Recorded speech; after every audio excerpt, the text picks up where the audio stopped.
Thanks so much, Kelly. Thanks everyone for being here. It's been a great day so far, hearing people talk about what really makes this place inclusive. There's all sorts of stories you can hear about like what makes it not inclusive. We want to talk more about our aspirations and what we actually do. So I think one way to kick this off could be to basically tell us a little bit about how you got involved in crypto and Zerion in general. And then I'll tell my story. Well, hello, everyone. It's so good to see you all. Hey, I got friends. I'm feeling so sad, but I do. You're all my friends today. So, yeah, welcome to ETHDenver. And like Niran was just saying, I've actually been a part of ETHDenver since ETHDenver, like the first one back in 2018. And so I've been a steward. I've been dealing with the after parties. I say that, I mean, they're going to be lit. I'm not going to lie. They're going to be lit. But ETHDenver is why I have gray hair.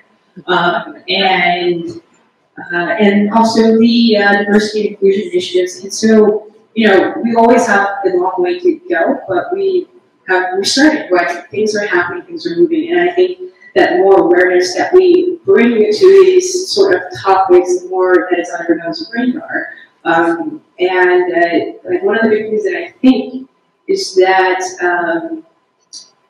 if you are an individual, like you're a marginalized individual, you have to deal with this stuff on a daily. Like a lot of people don't necessarily experience that. And then it becomes when people actually experience like derogatory remarks or terrible situations. Then they actually have awareness around it and they have that perception. So. But that doesn't happen for everyone. And so here I am with ETHDenver to make sure that voices like mine get heard and that we have situations and placements for us. So we're not standing by and being silent anymore. This space is inclusive, but to build an inclusive space, you need to bring awareness to the things, to the person who's controlling the spotlight, and they're not shining it in corners. And so now I'm in a place where I think that we should be center stage just like everybody else. So, and so with that, I've taken such concepts and initiatives, and I've brought them to ETHDenver, but I also bring that to the team at Super Rare as well. So. Yeah, and then I guess a little more background is that, like I said, I'm Lee Knight, and I use they, them, their pronouns. I'm based here in Colorado, and I'm a musician, and art historian, an engineer, and a book writer. So, cheers. Yeah. Awesome. Great to hear some more about you. So for me personally, I got involved in the Ethereum/crypto/whatever you call it space. Back in 2015 when I was much smaller than it is today. It's crazy to see so many people gathered in one place to talk about crypto, to talk about DAOs, to talk about DeFi, whatever it is now. It's crazy to see how big it's grown. And for me, when it came time to figure, when you figure out the blockchain technology thing, some people are like, oh, here's this new thing that I can speculate on, this thing that I can buy that will go for value. For me, my background is as a software engineer. It's like, here's this new puzzle. What can you do with this new technology? What is it for? So I did some thinking. Started well, first of all, I quit my job and started working at Consensus in 2015 to try to figure out what to do with this technology. And then I was really well, what are things that you can do? What does it mean to have this ledger that the whole world can use, write programs on, and send transactions on? So it's okay, you can create these new kinds of marketplaces without middlemen. You can probably create these new decentralized applications and run some sort of sustainable business as a service provider rather than a gatekeeper in these new systems. And then have one list of other things. The last thing on the list is hey, maybe we can find a new way to coordinate public goods, the things that we share, get those funded, because that's kind of the hardest problem. And if you have a toolkit for social and economic coordination, maybe you can use it to solve hardest problems that works. So for me, if this technology can actually do what I think it can do, it's clearly going to have an impact on everybody's life. And to have a movement, which is what I think of it as, that doesn't really include everybody, like it's just not going to succeed at the end of the day. We can't fulfill the full potential of what I think this technology can do for mankind if we aren't inclusive of everybody. So finding ways to make sure that the story that we're living through isn't just about the biggest gains for people who hold the right token, because again, inclusion is not required to make money. Like just to put that out there, it's not required. So if I think the key to actually being an inclusive movement is working on the problems where inclusion is required, where it's not really about making money necessarily. Like money has to be made for anything that's going to sustain itself. But the North Star, the thing that's moving us forward, has to be something besides gains if we want this to have a positive impact on all kinds of people. But I will also add into that, I do think that the further you cast your net, I think that, by having further steps that you're taking for inclusion, you probably actually will make more money. I mean, not that anything that you do should necessarily be motivated by money, but I mean, money does talk, and money does make a lot of decisions. And so, it's essentially why would you not want to have more, be more inclusive with your product, have farther reach, so that more people can understand it, and the more people are just willing to throw their money at you. Because the more people that you include, if somebody creates a product and just even going through registration forms, and I see what are your programs? I'm I'll take my money, just take it. You included me. Yes, thank you. And so you create this sort of excitement, stimulation that occurs just by including people. Everybody wants to be invited to the party. Everybody wants to be at the bar. And then when everybody is at the party, when everybody is at the bar, take my money. I'm here. You think I'm cool? You're cool. I'm giving you money. So therefore, I think no, by being inclusive, that should not be a financial motivation. However, but it's really dumb not to, because you're just excluding yourself from the whole entire market. So therefore, you're purposefully saying no, want more money. Okay, cool. Yeah, I think at the end of the day, this might be a cynical view that I have, but again, I think if you follow the money, you can kind of understand most people's behaviors, especially corporate behaviors, when it comes to the decisions that they're making. So again, with a lot of corporations are pro-inclusion because they realize along the way that inclusion can make them money. And I think in Web3, that moment hasn't actually happened. There's lots of people who've gotten rich with very homogenous communities, and they're things are working fine. We're just going to keep going the way things are going. And I mean, that's cool, I guess. But for me, if it's about following the money, and if you actually want an inclusive movement, then I think it's really about creating dependencies between one another, interdependencies between people who aren't like you, where the money, the resources that you're looking for, actually depend on you working with people who aren't like you. So for me, the best example that I have of a historical example where something similar has occurred is the labor movement. So in the labor movement, people were trying to organize against employers to get better working conditions, better pay, better benefits, etc. And if you are divided, racially, most of the country was at the time the labor movement was, in its heyday, then it's very easy for an employer to say, hey, we're going to mess up this union organizing drive and just pitting these people who are different races, different ethnicities, immigrating from different places, let's just put them against each other. They'll never be able to organize and get these benefits that they're asking for. But the labor movement actually overcame that problem. To actually get the goods that they wanted to get from the employers they were organizing against, they had to find ways to build bridges between people who were different.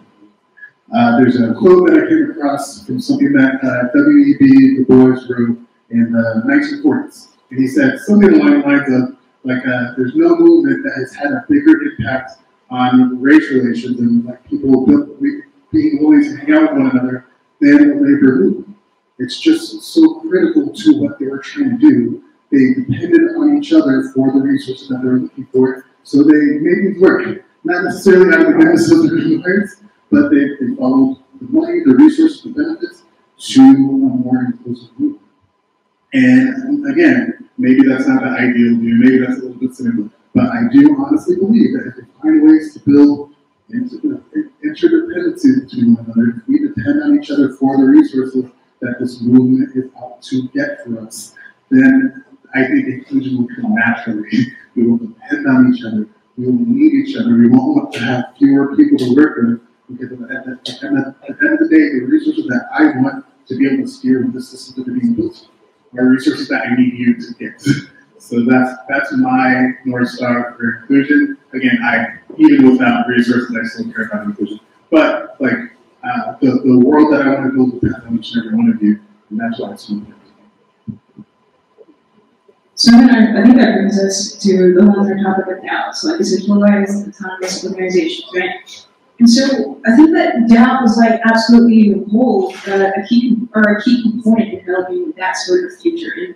And I very much so have that utopian ideal of what we can accomplish with the DAO. And we aren't there, but I still like hold this positive light that we will be able to utilize the power of DAO to, unanimously make decisions and accomplish our goals. And so, actually, like, I know that we have like some newer people in the audience. Like, who is like 100% solid on DAOs and how they operate? Okay. Who would like me to explain a little bit more about DAO? Okay, cool. All right, so DAO, DAO, decentralized autonomous organization. And so, in a nutshell, you can use a DAO for anything. I think somebody was earlier talking about in the other room was giving a presentation on creating a DAO to be able to write letters to Taylor Swift. I didn't see it, but that's what I heard. So you can use a DAO for anything, but the main component of the DAO is a community treasure. And so you have a multi-sig wallet so that you all can create proposals, and those proposals will go through, and you have a certain amount of time that's allotted to vote on those proposals. And so depending on the voting regulations within your DAO, more or less you have to have like a majority or a certain percentage of votes for a particular proposal to pass. And so let's say I create a proposal for Lee needs to buy a new cow. I think I have some really things with that. Anyway, so Lee needs to buy a new cow. And I want to use the money within that community, that community treasury to buy that cow. So I'm going to put that, create a proposal. He's going to buy a cow, send that out. People will have 3 days to vote because those are regulations of our DAO. We have to have a majority vote. And so there's like 10 of us in the group. And so I need 6 people to say yes within the next 3 days for the proposal to pass. And so the proposal has passed. I will be sent the funds to purchase that cow, which was put into the proposal that I created. And so that's like the basic foundation of how DAOs can be used. And like I said, like there are many other ways to use a DAO, but that's so that's the most popular example for how to use a DAO. And so, there are like I said, many other different ways of using DAO. So like at Super Rare, we have a DAO. And so the purpose of our DAO is using our DAO to onboard a collective of like particular art gallery that wants to have a space where they curate their own artists within that space within our platform. And so and then this space, so it's called spaces, and so we have the space race. And so that's like one particular example of how we're utilizing a DAO. And so my goal with DAOs and what I hope that corporate structures will be able to take a cue from us in Web3 is that how amazing would it be, let's say like Apple had a DAO, right? And then submit a proposal. Stop making a phone that I have to buy every damn year, okay? And like, oh my God, here's this new chip. What?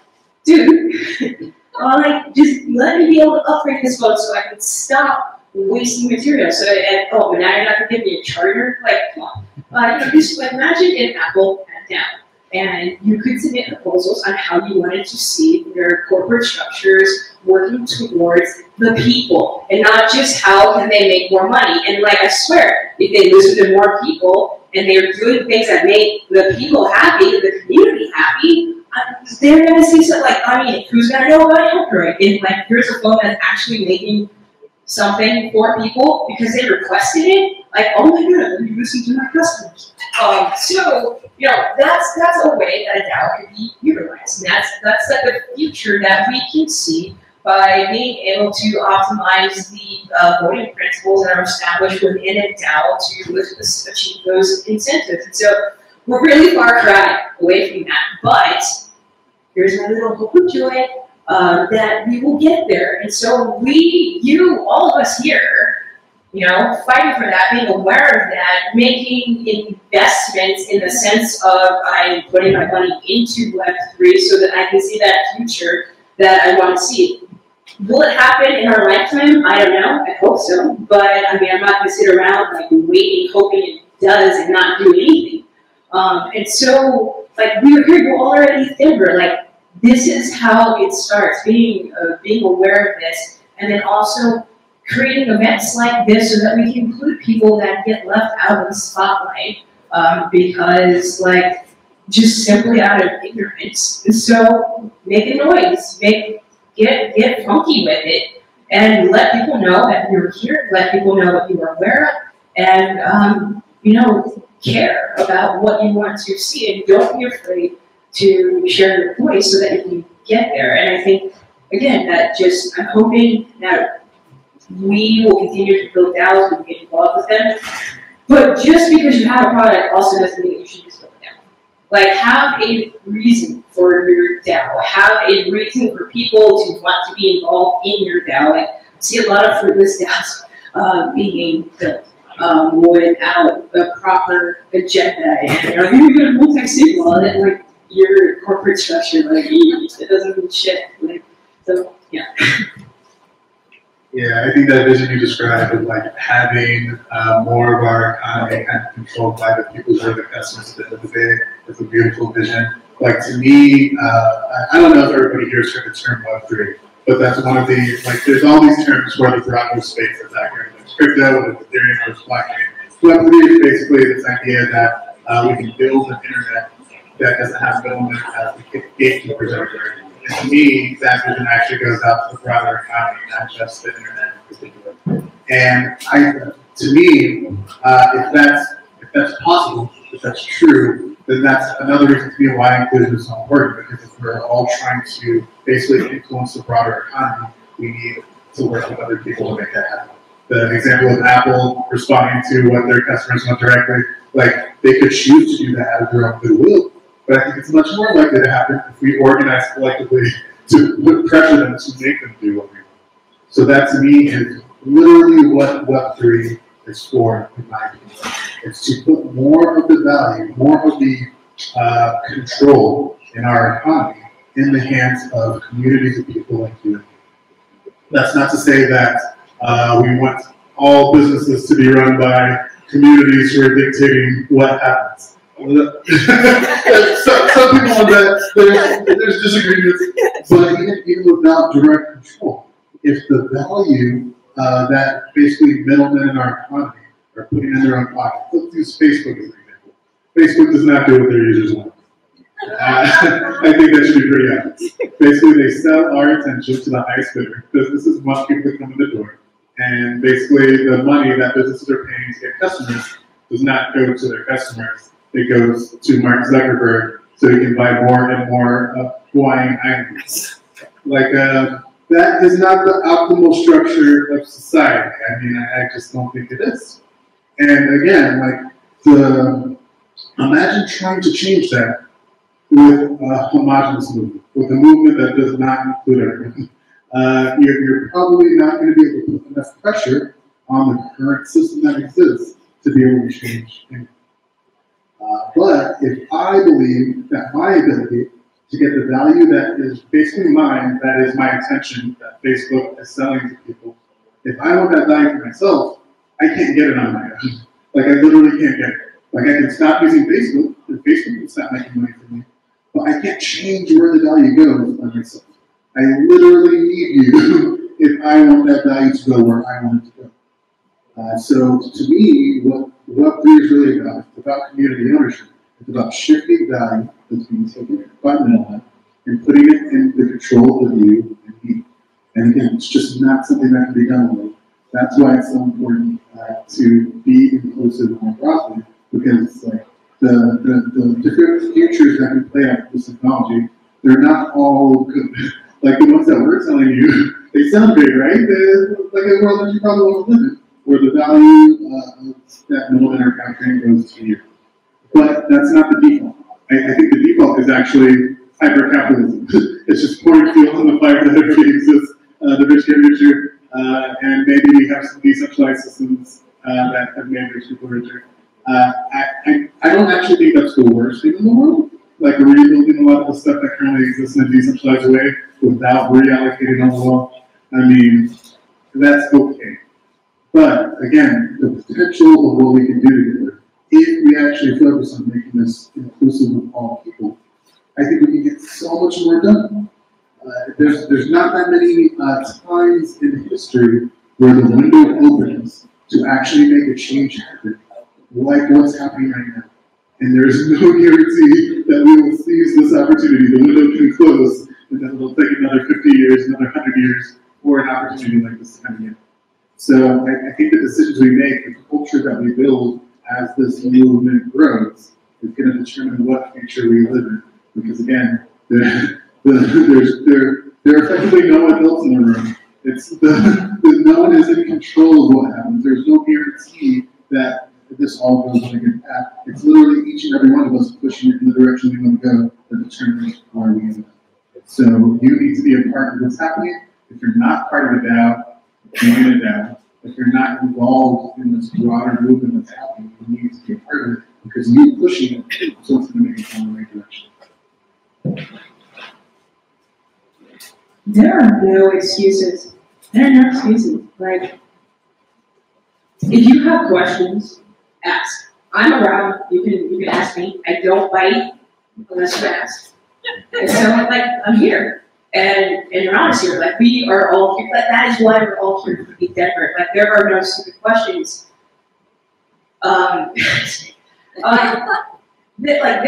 Seriously, there are no stupid questions. Like, when I was first trying to figure this out, and I'm like, hey, you need a wallet. It's like, I want my pocket? What do you mean? We all started from ground zero. I mean, I think some people might have more obsessive personalities and will be up all night, like learning and reading everything. I like to sleep. I enjoy that. And I mean, just go to talks, hang out, listen, be a fly on the wall. And then, little by little, start taking your steps and, and getting more involved. But don't let this pass you by. And if you are fearful or you're concerned, you're just not understanding, just ask. Like there are so many Discord servers to join. I mean, Twitter is crazy, so you can just hashtag anything and somebody will give you an answer. You might want to research that answer once you get it, but there are people out there that want to help and have you involved in this movement, because that's part of what I hear is that when I first found out about it, actually I first learned about story time with Lee.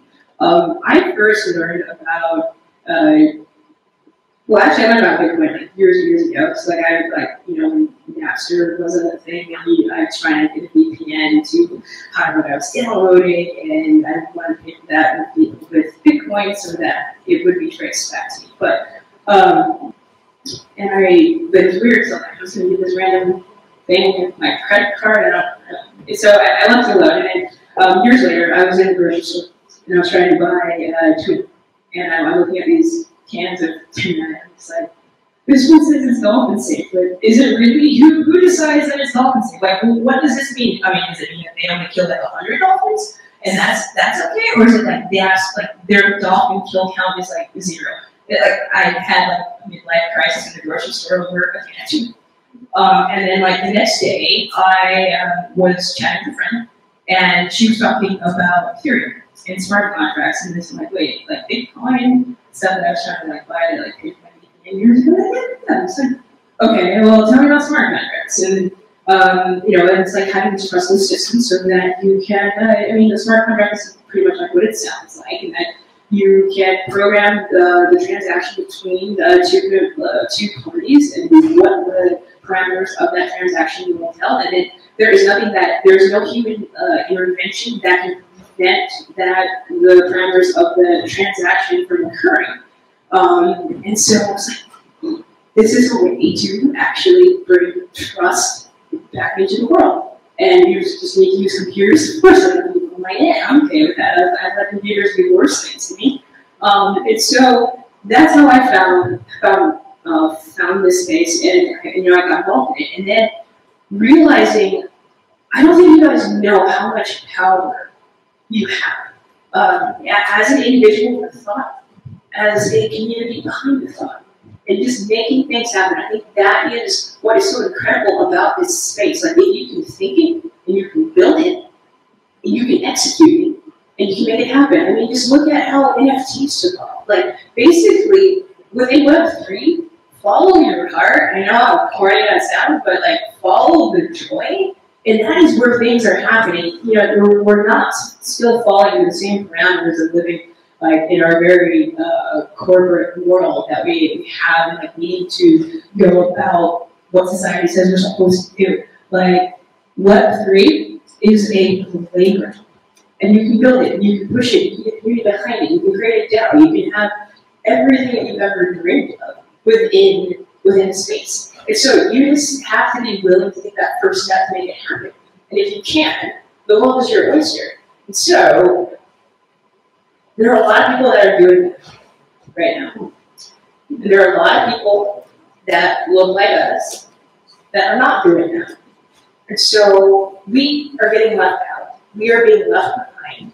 And so I really tell you that there are no excuses, not to make you feel bad about what you have or haven't done. I tell you that so that you get excited, you are motivated, you want to go out and you find answers. Find me, I will help you. And you know, like, I've got some poems, and I've got a diversity section here in the second level of Temple for the after party on Sunday night. There's bottle service. Like I said, this is going to be lit. Find me, I'll give you a poem. And then find me, and I'll give you some magic too. So if you have any questions, you know, there are resources, there are ways to get help. And I think that it's just so important that we, one, don't let this fall into corporate hands and Apple takes this over, or Facebook. That's fine. Facebook is dead. We've got Meta now, whatever they're doing, that shit show.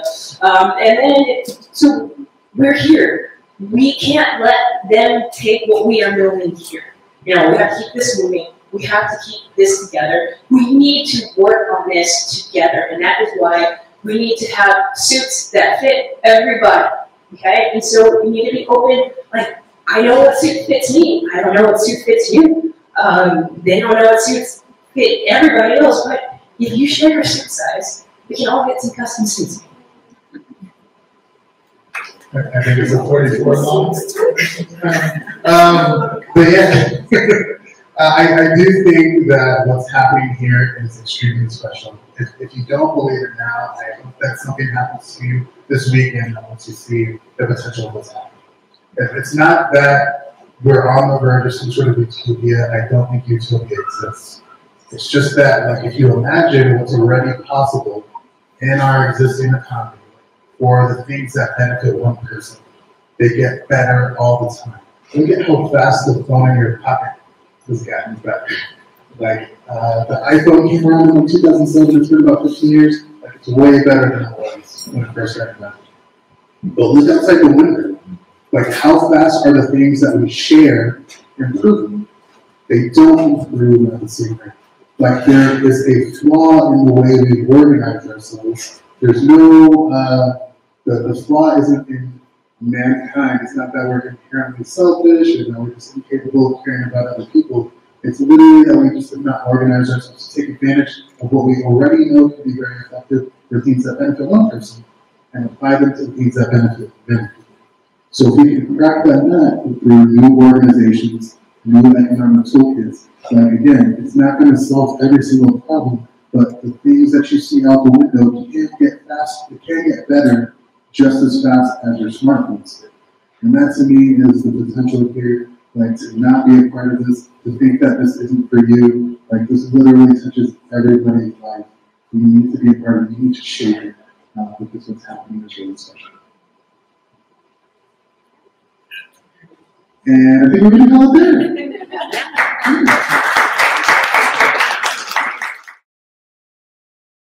We've also shared out, we've also shared out each of their handles so you can follow them directly regarding today. But thank you so much for our panelists. Next panel coming up is on the accessibility of web.